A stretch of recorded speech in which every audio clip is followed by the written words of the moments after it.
और मानवता जीत गई। शिकागो की वो रात जब मानवता जीत गई। पटेल ब्रदर्स की प्रेरक कहानी। क्या आपने कभी सोचा है कि दया का एक छोटा सा काम आपकी जान बचा सकता है? शिकागो की वो सर्द और खौफनाक रात जब पूरा शहर दंगों की आग में जल रहा था, तब एक छोटी सी भारतीय दुकान पटेल ब्रदर्स के सामने सैकड़ों लोगों ने अपनी जान की बाजी लगा दी।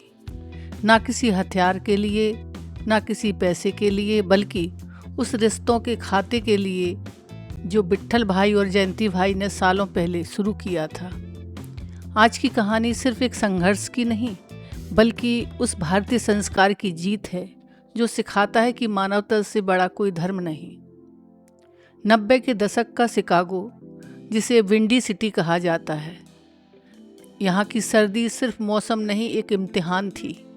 लेकिन साउथ साइड शिकागो के एक खास मोहल्ले में जहाँ गरीबी की साए गहरे थे, वहाँ एक छोटी सी दुकान उम्मीद की मसाल जलाए हुए थी। यह दुकान थी पटेल ब्रदर्स की। आज की कहानी इसी ग्रोसरी स्टोर और इसे चलाने वाले दो भाइयों, विट्ठल भाई और जयंती भाई की है। यह कहानी हमें याद दिलाती है कि दया का कोई भी काम, चाहे कितना भी छोटा क्यों ना हो, कभी व्यर्थ नहीं जाता। उस दौर में शिकागो का यह इलाका आज जैसा चमक धमक वाला नहीं था। वहाँ के अमेरिकी परिवार मंदी की मार झेल रहे थे। कई श्वेत अमेरिकी परिवार ऐसे थे जिनकी तीसरी पीढ़ी बेरोजगारी से जूझ रही थी। उनके बच्चे फटे हुए ओवरकोट पहनकर स्टोर की खिड़की से अंदर सजे हुए सेबों और सूप को हसरत भरी निगाहों से देखते थे। उसी मोहल्ले में अफ्रीकी अमेरिकी समुदाय की भी बड़ी आज़ादी थी। एक ऐसा समुदाय जिसने दशकों तक भेदभाव सहा था, जहाँ एक एक पैसे के लिए संघर्ष था। वहाँ विट्ठल भाई और जयंती भाई ने अपना ग्रोसरी स्टोर शुरू किया। लोग उनसे पूछते थे, इतने खतरनाक इलाके में दुकान क्यों? विट्ठल भाई बस मुस्कुराकर कहते, भाई पेट तो यहाँ भी लोगों का लगा है और दिल भी इनके पास है। दया अक्सर छोटी छोटी आदतों में बसती है। विट्ठल भाई ने देखा कि एक बूढ़ी अश्वेत महिला, जिन्हें सब मम्मा रोसा कहते थे, रोज आती, सामान खरीदती और बिना कुछ लिए चली जाती। एक दिन विट्ठल भाई ने खुद आगे बढ़कर उनके थैले में ब्रेड, दूध और थोड़ा सा मक्खन डाल दिया। जहाँ मम्मा रोसा ने झिझकते हुए कहा उनके पास पैसे नहीं हैं, तो विट्ठल भाई ने जो कहा वो आज के दौर के लिए एक मिसाल है। उन्होंने कहा, ये पैसे का सौदा नहीं मम्मा, ये पड़ोस का धर्म है। जब पैसे हों तब दे देना। उन्होंने दुकान के पीछे एक रिश्तों का खाता बना रखा था। दूसरी ओर जयंती भाई का ध्यान उन गरीबी अमेरिकी बच्चों पर रहता था जिनके माता पिता मुश्किलों में घिरे थे।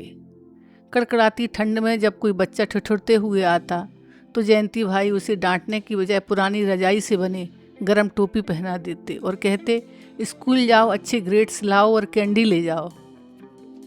वक्त बदला और खौफनाक दौर आया जब शिकागो में दंगे भड़क उठे। वह रात आज भी वहाँ के बुजुर्गों के जहन में ताज़ा है। हवा में धुआं, सायरन की आवाज़ें और कांच टूटने का शोर। दंगाई दुकानों के शटर तोड़ रहे थे और उन्हें आग के हवाले कर रहे थे। विट्ठल भाई और जयंती भाई अपने स्टोर के ऊपर वाले कमरे में कैद थे। उन्हें अपनी पूरी जिंदगी की कमाई खाक होती दिख रही थी। तभी नीचे एक भारी शोर सुनाई दिया। विट्ठल भाई ने खिड़की से झांका, उनके पैरों तले जमीन खिसक गई। वहाँ सैकड़ों लोग खड़े थे, लेकिन वे पत्थर मारने नहीं आए थे। मम्मा रोसा का बेटा बिग जेम्स अपने साथियों के साथ पटेल स्टोर के सामने एक दीवार बनकर खड़ा था। वहाँ वे श्वेत अमेरिकी परिवार भी थे और अश्वेत विवाह भी, जिनकी मुश्किल वक्त में पटेल बंधुओं ने मदद की थी। जब दंगाइयों की भीड़ मसालें लेकर बढ़ी तो बिग जेम्स की आवाज़ गूंजी, इस दुकान को छूने से पहले तुम्हें हमारी लाश से गुजरना होगा। ये दुकान नहीं, हमारा घर है। इन लोगों ने मुश्किल वक्त में हमें संभाला है, जब तुम जैसे लोग कहीं नहीं थे। हैरानी की बात देखिए, जो भीड़ पूरे शहर में जला रही थी, वह उस मानव दीवार और निस्वार्थ प्रेम के सामने ठिठक गई। दया के उन छोटे कामों ने आज एक अभेद्य किला बना दिया था। अगली सुबह जब सूरज निकला तो शिकागो का एक हिस्सा खंडहर जैसा था, लेकिन पटेल स्टोर शान से खड़ा था। उसके पीछे सलामत थे, उसके सारे शीशे, दीवारें सब सलामत थीं। विट्ठल भाई और जयंती भाई की आंखों में आंसू थे। उन्होंने उस दिन दुकान का गल्ला नहीं बल्कि अपने दिल खोले, सबको मुफ्त में नाश्ता, गरम चाय पिलाई।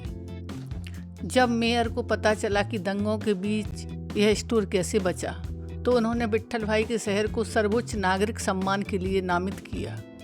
विट्ठल भाई और जयंती भाई की यह कहानी हमें सिखाती है कि जब आप किसी की मदद करते हैं तो वह कभी बेकार नहीं जाती। वह एक फिक्स डिपॉजिट है जो संकट के समय सबसे पहले काम आती है। दया का कोई काम छोटा नहीं होता, चाहे वह एक मुस्कान हो या एक रोटी। साथियों, विट्ठल भाई जयंती भाई की यह कहानी गवाह है कि जब आप मानवता के लिए एक कदम बढ़ाते हैं तो ईश्वर आपकी रक्षा के लिए हजारों हाथ भेज देता है। अगर पटेल ब्रदर्स की इस निस्वार्थ सेवा ने आपके दिल को छुआ है तो इसे अपने परिजनों, मित्रों के साथ शेयर ज़रूर करें। क्या पता आपकी एक शेयर की हुई कहानी किसी के मन में दया का बीज बो दे।